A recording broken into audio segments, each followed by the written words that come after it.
Bonjour à tous, j'espère que vous allez bien. Je vous retrouve avec grand plaisir pour le nouvel épisode du podcast Entre deux mondes, le numéro 156 précisément. Et à travers ce podcast, je vous parle de tout ce qui peut se passer dans mes séances d'hypnose transpersonnelle, qui est mon métier, et de tout ce qu'on en comprend du fonctionnement, ou ce qu'on peut en comprendre du fonctionnement de notre réalité invisible. Je croise également toutes ces informations avec les médiums, les différents thérapeutes connectés que je peux rencontrer à l'occasion de ce podcast. Aujourd'hui, je vais vous parler d'une énergie particulière, celle de l'archétype de Marie. Et avant que je vous décrypte cette énergie en détail, je vous propose d'écouter un extrait d'hypnose transpersonnelle, séance avec médium, et en l'occurrence Jennifer Cabot, qui est connectée aux énergies de la consultante. Et dès le début de la séance, l'information que reçoit Jennifer est qu'il est nécessaire, durant cette séance, de reconnecter la consultante à ce qu'on appelle son essence profonde, sa signature vibratoire, autrement dit, ce fameux qui elle est véritablement de l'autre côté du voile. Je vous laisse écouter la suite.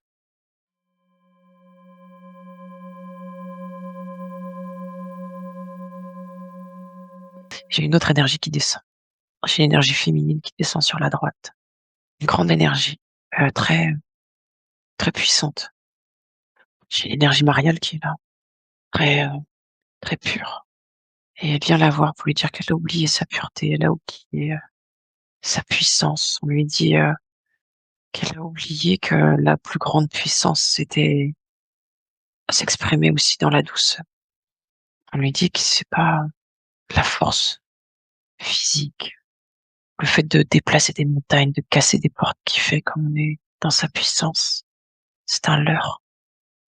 C'est le leurre de la société, de notre monde. Elle lui dit qu'elle est plus puissante que ça. Oh, il y a beaucoup de larmes. Il y a beaucoup, beaucoup de larmes. Elle lui dit, tu dois trouver ta puissance dans ta douceur, dans ce que tu es. Elle lui explique qu'on a chacun notre puissance qui s'exprime de façon différente.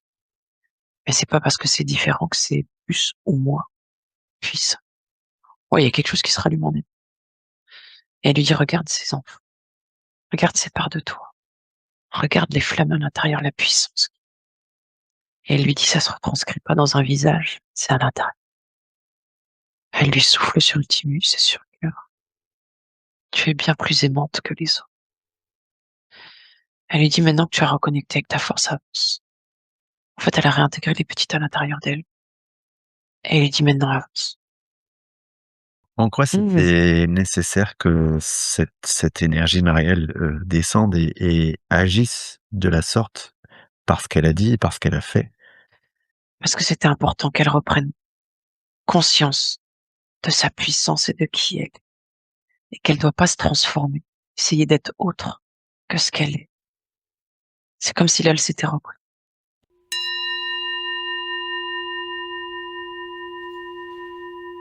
Alors avant toute autre chose, parlons de ce qu'on appelle un archétype, qui est un mot un peu compliqué finalement, pour désigner une sorte de modèle, de référence qui est présent dans l'inconscient collectif. En termes énergétiques, on pourrait l'assimiler à la notion d'égrégore, c'est-à-dire un ensemble d'énergie qui a une couleur particulière, une sorte d'identité. Et dans cette logique, l'identité de l'énergie mariale, de cet archétype, c'est la douceur, c'est l'amour, c'est la compassion, c'est la protection. On fait référence à Marie, l'énergie de la Vierge Marie, qui est elle-même associée à la culture religieuse chrétienne, mais dont l'origine est en réalité largement antérieure. Parce qu'on retrouve cet archétype à travers différentes religions et différentes civilisations. Dans l'Égypte antique notamment, il s'agit de l'énergie d'Isis, dont l'iconographie est très proche de celle de la Vierge à l'enfant. Dans le monde gréco-romain, c'est Déméter. Dans l'hindouisme, elle prend plusieurs formes. Dans le bouddhisme, c'est Guanyin. Alors, désolé pour la prononciation. Et en Mésopotamie, c'est Ishtar. Bref, tout ça pour dire que il peut y avoir une connotation religieuse, mais pas forcément. Je vous ai dit avant de lancer l'extrait de séance que la médium Jennifer, elle avait reçu l'information qu'il était nécessaire que la consultante se reconnecte à sa signature vibratoire. Et dans cette signature vibratoire, c'est l'énergie de Marie qui s'est présentée. Qu'est-ce que ça signifie concrètement ?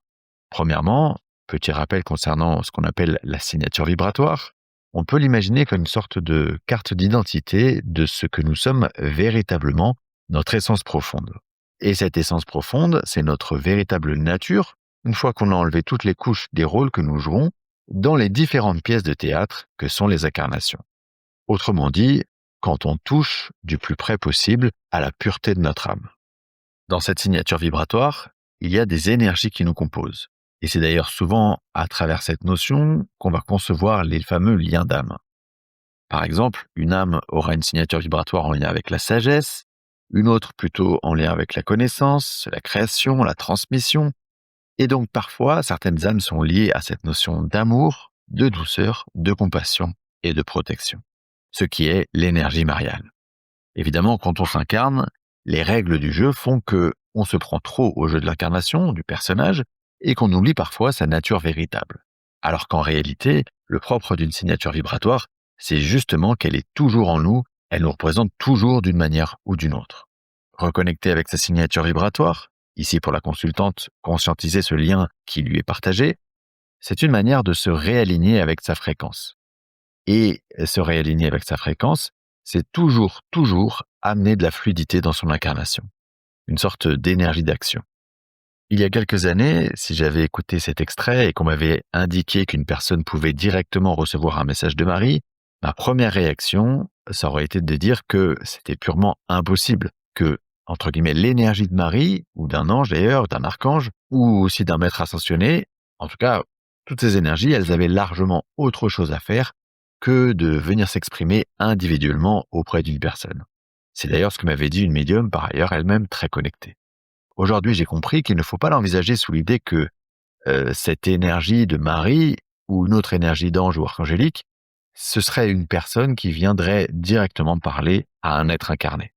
Une énergie, un égrégore, un archétype, c'est quelque chose de très diffus.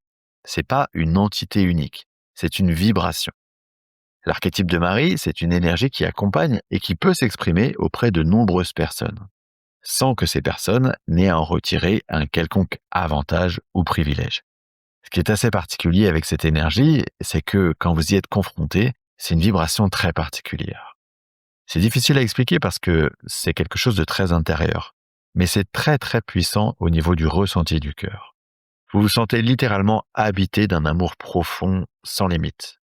C'est comme si d'un coup vous aviez la sensation que toutes les personnes sont vos enfants et que vous avez de la compassion et de l'amour pour tout le monde.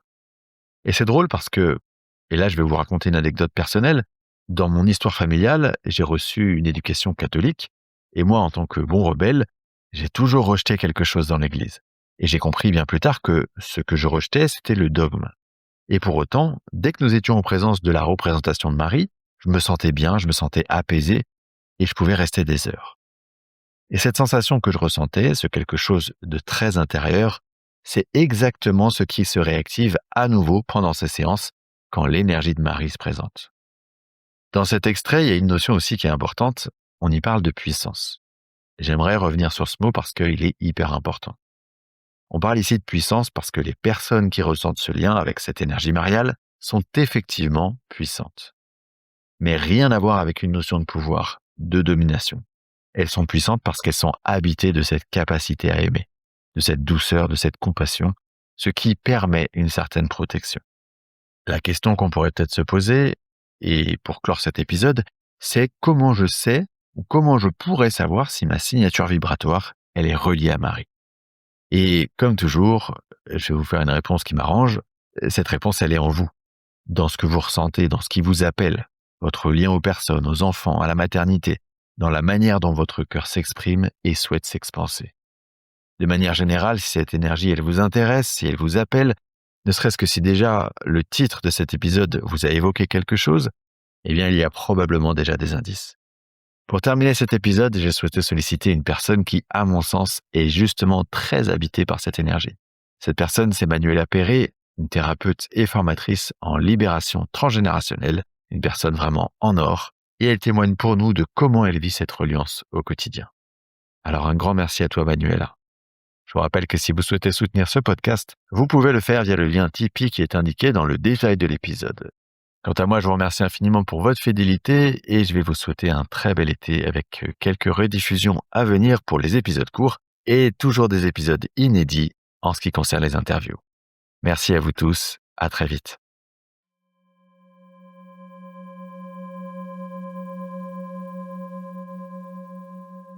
J'ai l'immense, joie aujourd'hui, de vous parler de Marie. Pas forcément de Marie, qu'on connaît dans les textes, mais de la présence que moi je ressens d'elle. Je trouve que Marie est un archétype profondément touchant, mais aussi un archétype qui peut parfois être mal compris, et c'est ce que j'ai pu expérimenter dans mon propre vécu et même en consultation. Et j'avais envie de venir, par ce partage, par cette occasion, de remettre de la justesse là-dedans.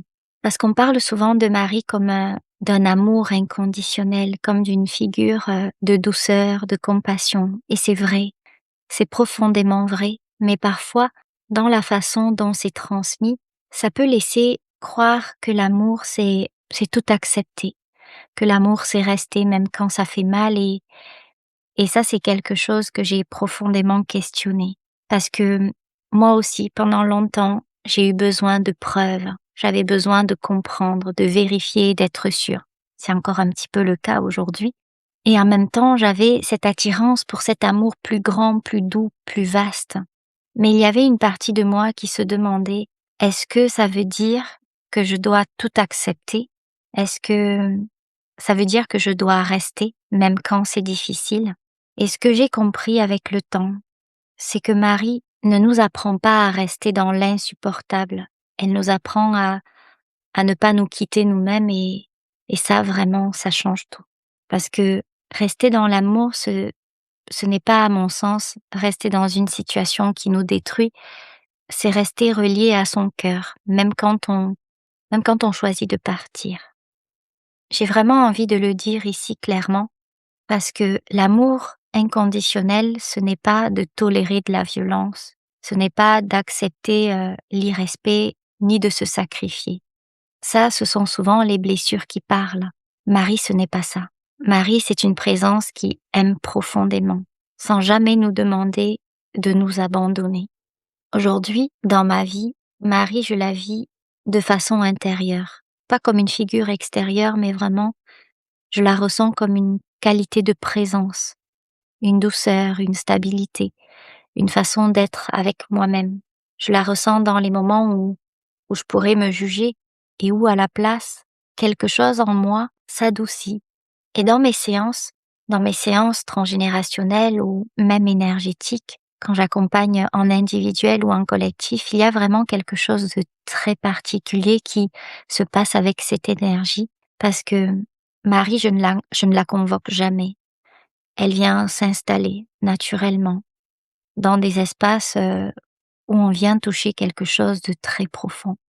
Souvent, elle vient là quand on travaille sur, les lignées de femmes, quand il y a des mémoires de souffrance féminine, des sacrifices, des mémoires d'effacement, des mémoires de mères qui n'ont pas pu aimer comme elles auraient voulu, ou de femmes qui se sont oubliées pour survivre, pour faire comme il fallait faire.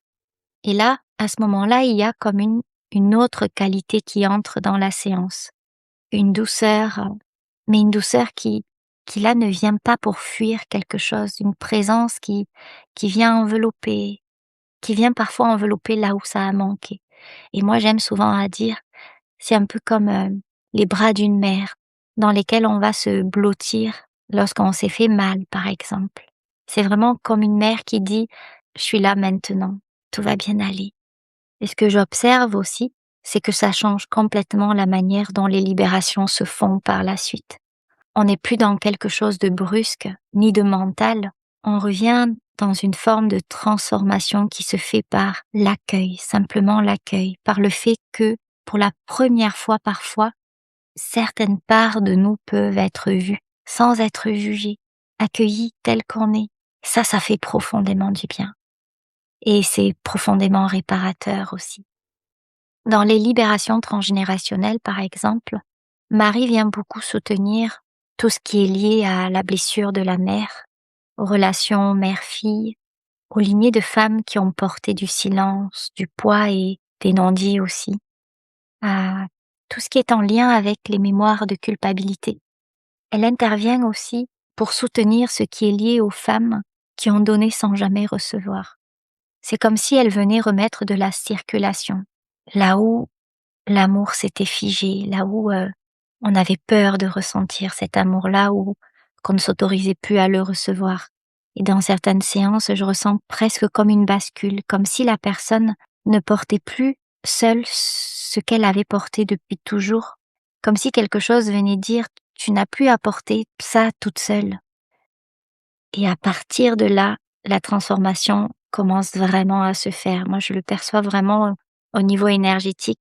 Il y a un relâchement profond, on n'est plus dans la lutte. Pour moi, ça, c'est la puissance de Marie. C'est vraiment cette puissance-là, cette transformation puissante et profonde, mais tout en douceur. Elle ne vient pas forcer quelque chose, elle vient créer un espace, elle vient faire de la place pour accueillir, de l'amour, de la douceur. La douleur peut être traversée, l'amour peut revenir et la vie peut recommencer à circuler. Pour moi, c'est vraiment aujourd'hui, l'archétype de la présence. C'est cette capacité à rester ouverte, même dans les moments difficiles de la vie, sans jamais se trahir. Et Marie, elle nous ramène toujours à ça, à cet endroit en nous où l'amour ne nous quitte pas parce que nous, on ne se quitte plus.